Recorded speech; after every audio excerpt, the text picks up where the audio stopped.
नमस्कार दोस्तों, स्वागत है एक और क्लास के अंदर। तो दोस्तों, आज की क्लास के अंदर हम पढ़ने वाले हैं राजस्थान का इतिहास जो हमारा चल रहा था उसको कंटिन्यू करेंगे। सबसे पहले हमने सभ्यता के बारे में पढ़ा था। उसके बाद में हमने पढ़ा था चौहान के राजवंश के बारे में। चौहान ने हमें सबसे पहले सांबर के बारे में पढ़ा, फिर अजमेर के बारे में पढ़ा। सांबर वाला इतना इंपॉर्टेंट नहीं था, सिर्फ संस्थापक वासुदेव इंपॉर्टेंट था। उसके बाद में कोई खास इंपॉर्टेंट था नहीं। उसके बाद में आज हम पढ़ेंगे मेवाड़ का इतिहास, जो कि राजस्थान का सबसे इंपॉर्टेंट राजवंश है। किसी भी एग्जाम में कोई भी क्वेश्चन में इतिहास में कोई क्वेश्चन आए या ना आए, मेवाड़ से क्वेश्चन आपको जरूर देखने को मिलता है। तो उसके लिए हमको ये राजस्व बड़ा इंपॉर्टेंट है, बड़ा ध्यान से पढ़ना पड़ेगा। और आप सब अगर हमारे चैनल पर नए हो तो एक सब्सक्राइब का बटन और इस क्लास को एक लाइक जरूर कीजिए। तो शुरू करते हैं आज के इतिहास के बारे में। तो मेवाड़ का इतिहास पढ़ते उससे पहले हम थोड़ा बहुत इस मेवाड़ के इतिहास के दो वंश हुए, एक का गुइल नाम है और दूसरे का सिसोदिया वंश। तो ये दोनों अलग अलग या एक ही, उसके बारे में थोड़ा हम जान लेते हैं। उसके बाद में हम राजा से कंटिन्यू विस्तृत पढ़ेंगे। तो चलिए शुरू करते हैं आज की क्लास। सबसे पहले हम अगर उन दोनों की अलग अलग बात करें, एक तो है गुइल और दूसरे वंश की बात करें तो है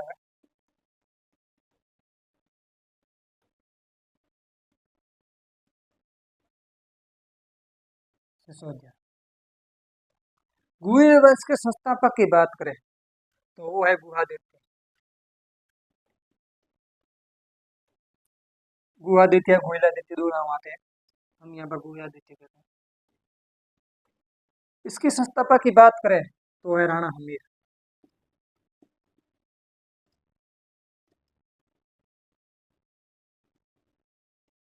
राणा हमीर।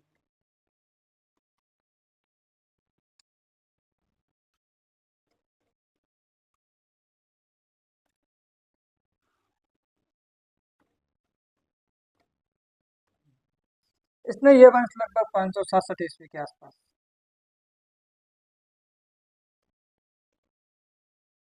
और इसने ये बाद में लगभग 1300 के आसपास 1300 वंश।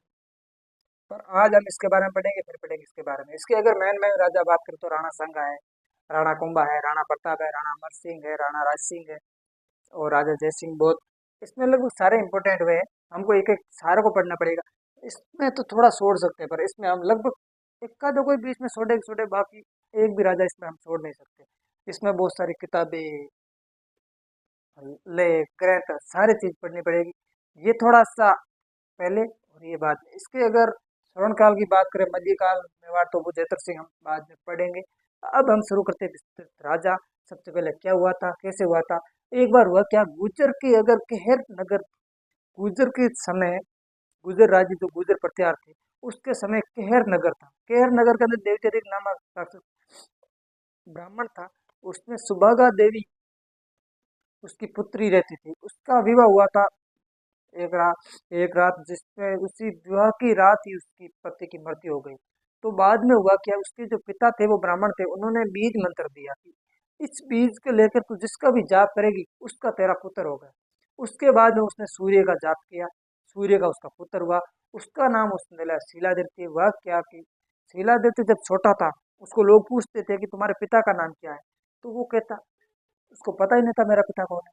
वो सबसे कहता कुछ पता नहीं पता नहीं। एक बार उसने खुद ने अपनी माँ से ही पूछ लिया, यानी किससे, सुबह का देव से। उसने कहा कि सब मेरे से पूछ रहे कि मेरे पिता कौन है, आप कम से कम बताओ कि मेरे पिता है कौन। तो उन्होंने कहा तुम्हारा पिता सूर्य है। तो कब है, सूर्य कैसे पिता हो सकता है। तो सूरज भगवान कहते हैं कि उस समय सूरज भगवान खुद आए। उन्होंने आके उसको एक शीला दिया, शीला एक पत्थर दिया कि ये पत्थर तू जिसके भी सिर पर मारेगा वो आदमी मर जाए। तो उन्होंने देखा कि किस पर सिर पर मार दिया, तो वल्लभी का राजा था, उसने उसका जाके सीधा कर दिया काम, और वहाँ का राजा बन गया कौन, शीलादित्य। शीलादित्य की कुछ फिर तारीख का उल्लेख कुछ नहीं आता, कब बना कैसे बना। 524 ईस्वी के आसपास कहा जाता है। उसके बाद में हुआ क्या, एक बार इसकी माता है जो, सॉरी, शीलादित्य की पत्नी जो कि उस समय प्रेग्नेंट थी, वो गई थी अबू साइड में जगदम्बा माता के दर्शन करने के लिए। तो पीछे से शीलादित्य पर किसी आक्रमण कर दिया और शीलादित्य की मृत्यु हो गई।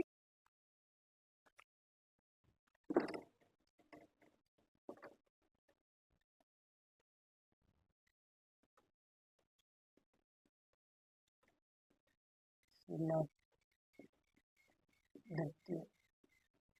किसी ने किसी से आक्रमण कर दिया, उसकी मृत्यु हो गई।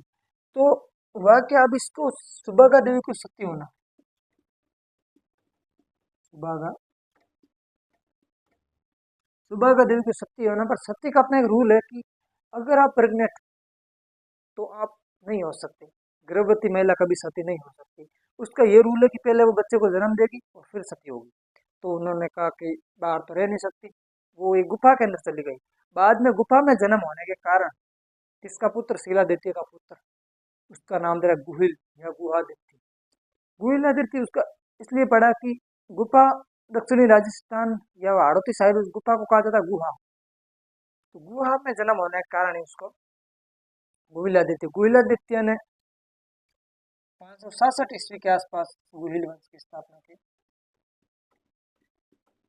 गुहिलादित्य लगभग 567 ईस्वी, फिक्स डेट नहीं आती। डॉक्टर गौरी शंकर हीराचंद ओझा के अनुसार ये डेट है कि इन्होंने लगभग 567 ईस्वी के अनुसार, या राजस्थान कला संस्कृति की जो, सॉरी, राजस्थान अध्ययन की जो किताब है उसी के अंदर यही दे रखा 567, तो हमें यही याद रखना है। उसके बाद में शीलादित्य द्वितीय, द्वितीय द्वितीय जो, उसके बाद में अपराजित, उसके बाद में नागादित्य, ये शासक बने, पर इनकी कोई खास इंपोर्टेंट, कभी भी ये एग्जाम में नहीं पूछे गए थे। तो अब की बार जो अगला शासन है उसको हमको बड़े ध्यान से पढ़ना है, क्योंकि वो लगभग लगभग परीक्षा के अंदर वो आता ही आता है। वास्तविक संस्थापक के दो आदि पुरुष जो भी कहो, बप्पा रावल बहुत ही फेमस काल भोज, जिसका बचपन का नाम था, वह क्या, ये बचपन के अंदर हरित ऋषि की गाय चराता था। एक ऋषि था हरित, उसकी गाय चराता था। हरित हरित ऋषि की गाय चराता था। तो वह क्या, ये रोज गाय के पीछे जाता था और शाम को गाय लेके वापस आता था, रोज यही होता। पर हरित ऋषि चेक करता कि सारी गाय बराबर दूध देती है, पर उसमें से एक गाय दूध नहीं देती। तो जाके बप्पा रावल यानी काल भोज से पूछा, उसका बचपन नाम काल भोज था, काल भोज से पूछा कि ये गाय दूध क्यों नहीं देती, तू पी लेता है, प्रॉब्लम क्या है। तो उन्होंने कहा कि मैं तो नहीं पीता, मैं पी लेता, आपके पास पी लेता, इतनी सारी कहाँ 100-50 गाय एक गाय दूध पीने से, मैं तो यहीं पी लेता आपको पूछ, बिना पूछे मैं क्यों पी, मुझे तो नहीं लगता। तो आज हम पीछे पीछे चल रहे, दोनों ही गाय के पीछे बोले, दो गाय दूध नहीं देते। हुआ क्या कि गाय आगे जाके जंगल में पत्थर के ऊपर अपने आप दूध दूध गिराते। तो उन्होंने देखा कि वो पत्थर पर गिराती है, पत्थर पर गिराने के बाद गाय वहां से चली गई। तो वो दोनों पीछे गए, वो उस पत्थर के पास गए, पत्थर के पास जाके पत्थर को साफ करके अलग किया।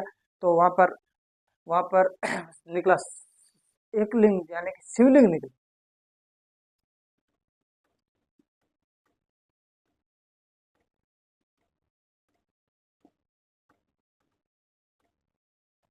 शिवलिंग निकली वहां से। तो शिवलिंग निकली तो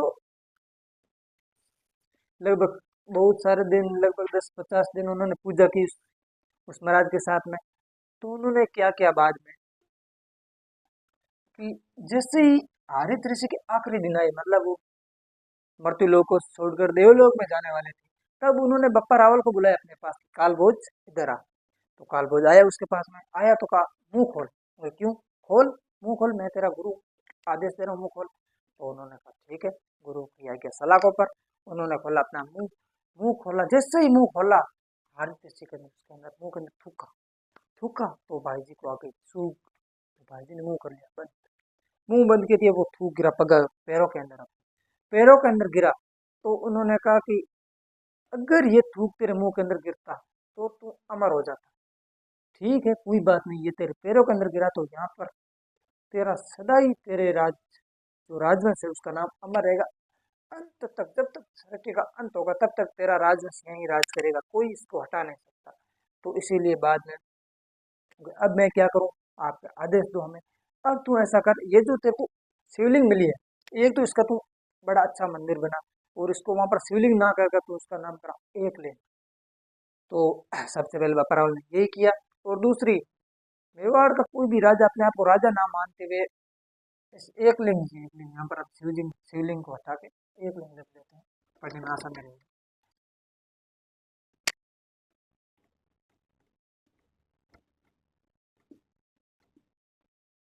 एक लिंग, मतलब मेवाड़ के आपने जैसे राजा मानसिंह पढ़ लिया होगा, राजा महादेव, राजा कुंभा, सॉरी, राजा गांगा, जो भी अन्य जो भी राजा थे वहां पर सारे राजाओं के पीछे राजा लगा थे, तो जो मेवाड़ के राजा थे वो अपने आगे कभी राजा ना लगा के राणा लगा थे, क्योंकि वो कहते थे हम तो राणा हैं, ना कि राजा, मैं तो एक लिंग का दीवाना।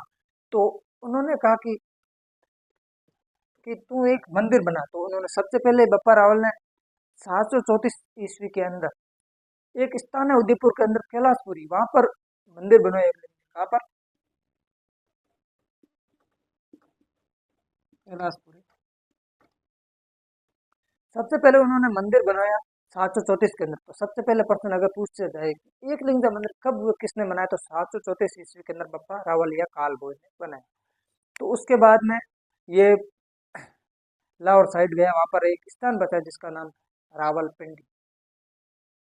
रावलपिंडी स्थान ये कभी एग्जाम में नहीं पूछा पर आ जाता है उसको। उसके बारे में जब कोई फेमस राजा हो तो उसके बारे में दंत कहानियां ऐसी बन जाती है, जैसे उसके बप्पा रावल के समय भी बहुत है कि ये 54 हाथ की धोती पहनता था, 50 मन की तलवार रखता था, 500 किलो वजन साथ में रखता था, ऐसे करके बहुत सारी कहानियां बनी। वास्तव में एग्जाम में ये कभी कोई नहीं पूछेगा कि कितने किलो की तलवार, कैसे धोती, कोई नहीं पूछेगा।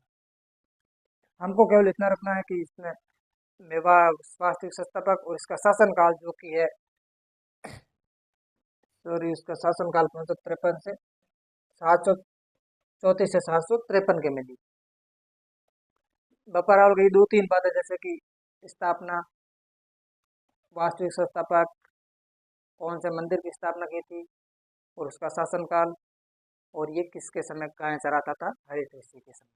ये उसका बचपन का नाम कालभोज, ये भी याद रखना है।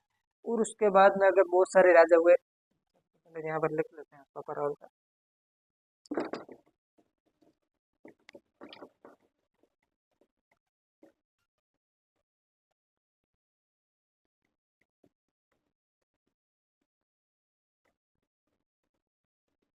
बप्पा रावल 734 से 753 मंदिर निर्माण करवाया था और हरित ऋषि की गाय चराता था।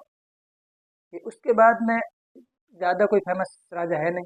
उसके बाद में बहुत ही लगभग 200 साल बाद में एक फेमस राजा आया, भर्तृहरि भट्ट के द्वितीय का पुत्र, जो कि था अलट। अलट, अगर इसके पहले भर्तृहरि भट्ट की एक उपाधि थी महाराजा धीराज, ये कोई इम्पोर्टेंट बात नहीं, क्योंकि ये सारे राजा ही जितने भी आप लगभग राजा पढ़ोगे उसके पीछे ये क्या, इस राजा की उपाधि क्या थी, महाराजा धीराज, महाराजा धीराज। उपाधियां तो लगभग एक दो ही फेमस है, जैसे कुंभा की उपाधि हमें सारी पढ़ने में, वहाँ पर बहुत सारी उपाधि, कुंभा ने एक उपाधि नहीं लगभग 7 उपाधियों का लगा दिया था। तो वो सारे, उसके बाद में अब हम शुरू करते हैं अगला राजा, वो है अलट, और उसको थोड़ा विस्तार से पढ़ते हैं।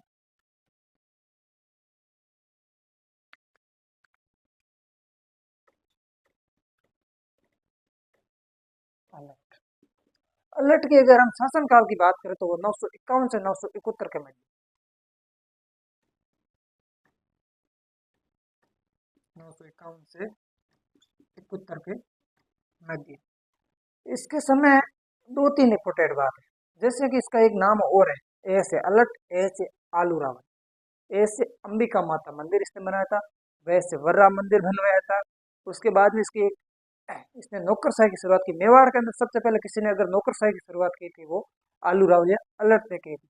उसके बाद में इसने राजस्थान का पहला विदेशी विवाह भी इसने किया। पूर्ण राजकुमारी थी हरियादी, उसके साथ में उसने विदेश विवाह किया था, ये भी एक इम्पोर्टेंट बात है।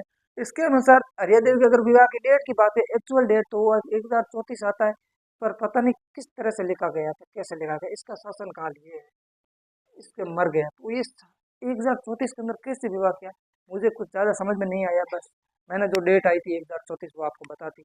1000 डेट में तो उसकी पुत्र हो गया था, उसका भी शासनकाल पूरा हो गया था, नरवाना, पता नहीं, जैसे भी हो। उसके बाद आदि बर्रा मंदिर भी इसने बनवाया था। उसके बाद में इसने एक इम्पोर्टेंट बात है कि इसके समय व्यापारिक केंद्र था, आड़, आड़ सभ्यता के बारे में पढ़ा था, वही आड़ उदयपुर के अंदर स्थित है, व्यापारिक केंद्र था। यानी कि जो सॉरी, बप्पा रावल के समय पहली राजधानी की बात करूँ वो नागदा थी, नागदा राजधानी थी, जो कि वर्तमान उदयपुर में है। नागदा राजधानी थी, उसको राजधानी नागदा से हटा करके व्यापारिक केंद्र बना के आड़ को अपनी पहली राजधानी बनाया। यानी कि मेवाड़ के अंदर अगर किसी ने आड़ को अपनी राजधानी बनाया, वर्तमान में देखें तो आड़, बाद में मेवाड़ जो राजा थे ना, उनका शमशान घाट के नाम से आड़ जाना जाने लगा। पर उससे पहले बात करें तो अल्हड़ ने ही आड़ अपनी राजधानी बनाया था, और इसने राष्ट्रकूटों की सहायता लेकर अपने साम्राज्य का विस्तार किया था। और उसके बाद में देवपाल इसका शत्रु वगैरह छोटी मोटी बातें, वो एग्जाम में कोई पूछने लायक है नहीं।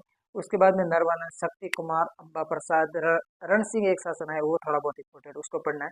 बाकी कोई खास है नहीं। उसके बाद लगभग 20 शासन आगे, एक एक साल राजा करके, वो कोई मतलब फालतू को याद करने में कोई मकसद है नहीं। उसके बाद में हम शासन पढ़ते हैं। रण सिंह है, उसका उपनाम है करण सिंह।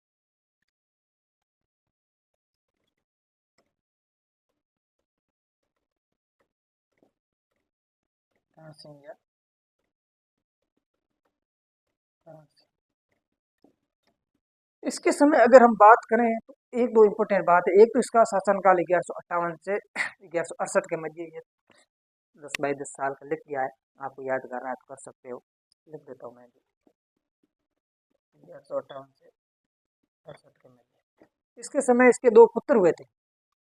एक का नाम था श्याम सिंह,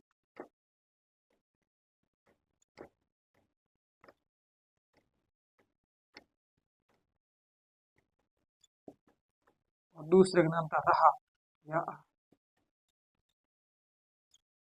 हुआ क्या, किसी वजह रहा होगा, इसको शासन करना होगा, आप या रात, उसको शासन करना होगा किसी भी कारण से। ये रात तो यहाँ से चला गया सिसोदा। मैंने कहा था ना इसके दो वंश हुए थे, एक सिसोदिया। तो उसको हम अभी पता चलेगा ये दो वंश कैसे एक है, ना कि दो, वो दोनों ही एक ही, अभी पता चलेगा। इसके दो पुत्र थे ये, और इन दोनों के मध्य हो सकता कोई युद्ध वगैरह हुआ होगा, जो भी कारण रहा होगा। इसमें अब इनके पीछे क्या लगता था, आगे वाले राणा राणा लगते थे, पर यहाँ तक जो गुइल वंश थे ना, उसके समय इनके पीछे क्या लगता था, यहाँ पर रावल लगता था। रावल बाद में चला गया डूंगरपुर के राजाओं के पास। इनके पीछे क्या लगता था, रावल, जो बप्पा रावल, रावल अल्लड़, रावल रतन सिंह, रावल रण सिंह, रावल चैत्र सिंह, रावल जैत सिंह, रावल तेज सिंह, जितने भी राजा हुए अपने आगे रावल लगाते थे। इन्होंने रावल शाखा के कंटिन्यू किया, पर इन्होंने सिसोदा गांव के अंदर जाकर, सिसोदा गांव के अंदर जाकर के राणा शाखा की स्थापना की। राणा शाखा की स्थापना कर दी। तो अब ज्यादातर जातियां हैं वो या तो स्थान के नाम पर या किसी बंदे के नाम पर। जैसे कि एक लाका का पुत्र था चुंडा। चुंडा की जो चुंडा जहाँ से उठ करके चला गया सलूम्बर, सलूम्बर में जो चुंडा के वंश थे, वो अपने आप को चुंडावत कहलाए। एक महाराणा प्रताप का भाई था शक्ति सिंह, उसके जो वंशज निकले वो उसको सत्तावत कहलाए। कस्बा से एक अलग हो गए शेखावत कहलाए। तो ऐसे ही आदमी के कुछ लोग जैसे अपने नाम के पीछे स्थान का नाम लगा लेते हैं, तो उनके पीछे वो जो उनके जो वंशज है वो अपने स्थान का नाम लगाना शुरू कर देंगे। जैसे कि यहाँ पर रहा आगे अपने पीछे गुइल ना लगा करके ये सिसोदा लगाना शुरू कर दिया। वहां पर आने के बाद यहाँ से उठ गए, तो यहाँ से अमीर आए, बाद में अमीर थे सिसोदिया, तो उसके बाद में सिसोदिया वंश शुरू हो गया, और ये राणा शाखा, रावल शाखा का अंत हो गया रावल रतन सिंह के बाद। तो इसके समय यही एक इम्पोर्टेंट बात है कि किसके समय राणा शाखा और रावल शाखा अलग हुई, तो रण सिंह या करण सिंह। वो उसके बाद में श्याम सिंह शासन बन गया था। उसके बाद में सामत सिंह, कुमार सिंह, और फेमस शासन है जेतर सिंह। जेतर सिंह की अगर शासनकाल की बात करें, 1353 के मध्य, 1213 से 1253 के मध्य, ये सबसे शक्तिशाली, अगर गुहिल रावल शाखा की बात करें, सबसे शक्तिशाली अगर शासन था तो वो जैतर सिंह था। जैतर सिंह, इसकी शासनकाल की बात करें तो 1213 से 1253, 1253 ईस्वी। इसके समय दो तीन इम्पोर्टेंट बात है। एक तो बहुत ही फेमस युद्ध है, भूताला का युद्ध, जो कि एक ग्रंथ है मीर मद मर्दन जय सिंह सूर्य के द्वारा ये लिखा गया था। उसके अनुसार अगर इसके अंदर आमेर की बात करूं, इल्तुतमिश को कहा गया था। इल्तुतमिश, एक बार परीक्षा में क्वेश्चन आया कि आमेर मद मर्दन में आमेर किसको कहा गया था, तो वो किसको कहा गया था, इल्तुतमिश को। भूताला का युद्ध लिख देता हूँ। भूतला का युद्ध 1227 के अंदर।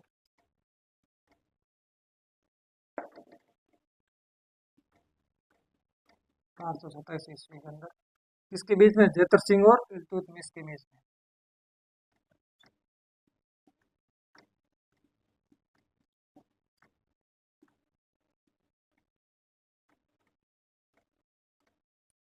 इल्तुतमिश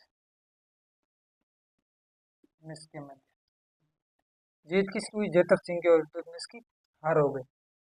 तो उसके बाद में इसकी एक और इम्पोर्टेंट बात है कि इसने क्या किया, इसने सबसे पहले चित्तौड़ को राजधानी बनाई। चित्तौड़ उस समय बसा हुआ था क्योंकि चित्रांग मौर्य ने बहुत पहले उसको बचा दिया था। उसके समय उसके समय शासन था वो था महान मौर्य। महान मौर्य को हरा कर इसने चित्तौड़ को अपनी राजधानी बनाया और एक बहुत ही महान शासक कहा गया, क्योंकि दशरथ शर्मा, डॉक्टर दशरथ शर्मा के अनुसार मध्य मेवाड़ की अगर किसी के समय स्वर्ण काल कहा गया तो वो चित्र सिंह के मध्य। उसके बाद में एक शासन हुआ तेज सिंह। तेज सिंह की एक इंपोर्टेंट समय, उसके समय एक ग्रंथ लिखा गया था श्रावण प्रतिक्रमण सूत्र सुरुणि। तो परीक्षा में अगर क्वेश्चन आए कि श्रावण प्रतिक्रमण सूत्र सुरुणि किसके समय लिखा गया, तो वो तेज सिंह के समय। अगला हमारा शासक होने वाला राव नतर सिंह। वो बहुत ही बड़ा शासन, मतलब उसका अगर पढ़ने की जंग बहुत ही बड़ी होगी तो इस क्लास में नहीं कर पाएंगे, उसको हम अगले क्लास में कवर करेंगे। तब तक के लिए जय हिंद, जय भारत।